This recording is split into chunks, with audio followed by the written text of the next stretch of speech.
34 ವಿಧಾನಸಭಾ ಕ್ಷೇತ್ರಗಳಲ್ಲೂ ಈ ಎಲ್ಲ ವಿಧಾನಸಭಾ ಕ್ಷೇತ್ರಗಳಲ್ಲೂ ಎಕ್ಸೆಪ್ಟ್ ಚಿಂತಾಮಣಿಯಲ್ಲಿ ಬಿಟ್ಟು ಒಂದೊಂದು ಅಂಬೇಡ್ಕರ್ ಅವ್ರ ಪುತ್ಥಳಿ ಇದೆ, ಬಾಬಾ ಸಾಹೇಬ್ ಅಂಬೇಡ್ಕರ್ ಅವ್ರ ಪುತ್ಥಳಿ ಇದೆ.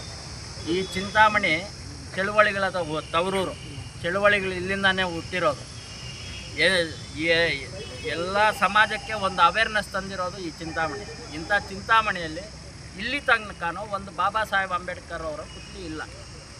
ಈ ಉದ್ದೇಶದಿಂದ ದತ್ತು ಯೋಜನಾ ಪತ್ರದಲ್ಲಿ ಸರ್ಕಾರಿ ಶಾಲೆಯನ್ನು ದತ್ತಕ್ಕೆ ತಗೊಂಡು ನಾವು ಯೋಜನಾ ಪತ್ರದಂತೆ ಅಲ್ಲಿ ಒಂದು ಬಾಬಾ ಸಾಹೇಬ್ ಅಂಬೇಡ್ಕರ್ ಅವರ ಪ್ರತಿಭೆಯನ್ನು ಪ್ರತಿಷ್ಠಾಪನೆ ಮಾಡಬೇಕು ಅನ್ನೋ ಒಂದು ನಿಟ್ಟಿನಲ್ಲಿ ಆಗಿನ ಕಾಲಕ್ಕೆ 2020ರಲ್ಲಿ ಆಗಿನ ಕಾಲಕ್ಕಿದ್ದ ಶಾಸಕರ ಅನುಮತಿ, ಆಗಿನ ಕಾಲಕ್ಕಿದ್ದ BO ಅನುಮತಿ, ಆಗಿನ ಕಾಲಕ್ಕಿದ್ದ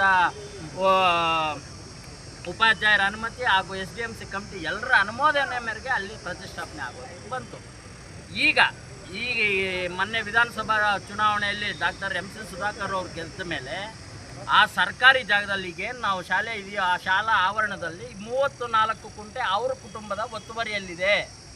ಆ 34 ಕುಂಟೆಯಲ್ಲಿ ಶ್ರೀ ವಿದ್ಯಾ ಗಣಪತಿ ಪೀಠ ಅಂತ ಒಂದು ಟ್ರಸ್ಟ್ ಮಾಡಿಕೊಂಡು ಆ ಟ್ರಸ್ಟಲ್ಲಿ ಸುಮಾರು ಒಂದು 30 ಮಳಿಗೆಗಳನ್ನು ಕಟ್ಕೊಂಡು ಇವತ್ತು ಬಾಡಿಗೆ ತಿಂತಾ ಇದ್ದಾರೆ. ಮೇಯ್ನ್ ರೋಡ್ಗಿರೋದ್ರಿಂದ ಆರ್ಟ್ ಆಫ್ ದಿ ಸಿಟಿ ನಗರದ ಹೃದಯ ಭಾಗದಲ್ಲಿರೋದ್ರಿಂದ ನಿಧಾನವಾಗಿ ಈ ಆಸ್ತಿಯನ್ನು ಕಬಳಿಸ್ಬೇಕನ್ನೋ ಉದ್ದೇಶದಿಂದ ಕೇವಲ MC ಸುಧಾಕರ್ ಅವರ ಸ್ವಇಚ್ಛೆಗಾಗಿ ಎಲ್ಲ ಅಧಿಕಾರಿಗಳನ್ನ ಅವರ ಅಧಿಕಾರವನ್ನು ದುರುಪಯೋಗಪಡಿಸ್ಕೊಂಡು ಅಧಿಕಾರಿಗಳನ್ನ ತಮ್ಮ ಕೈಗೊಂಬೆಗಳನ್ನ ಮಾಡಿಕೊಂಡು ಈ ಕಾರ್ಯ ಮಾಡ್ತಾ ಇದ್ದಾರೆ.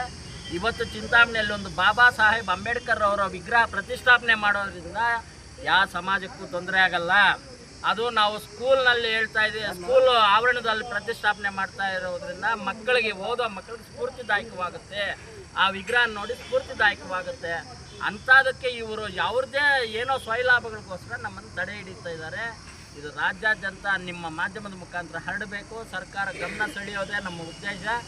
ಇಲ್ಲಿಗೆ ಅವರೇನಾದರೂ ನಮಗೆ ಮತ್ತೆ ಬಾಬಾ ಸಾಹೇಬ್ ಅಂಬೇಡ್ಕರ್ ಅವ್ರ ವಿಗ್ರಹ ಪ್ರತಿಷ್ಠಾಪನೆ ಮಾಡೋದಕ್ಕೆ ಅನುವು ಮಾಡಿಕೊಳ್ಳಿಲ್ಲ ಅಂದರೆ ರಾಜ್ಯಾದ್ಯಂತ ಎಲ್ಲ ಸಂಘಟನೆಗಳ ವತಿಯಿಂದ ಉಗ್ರವಾದ ಹೋರಾಟವನ್ನು ಮಾಡ್ತೀವಿ.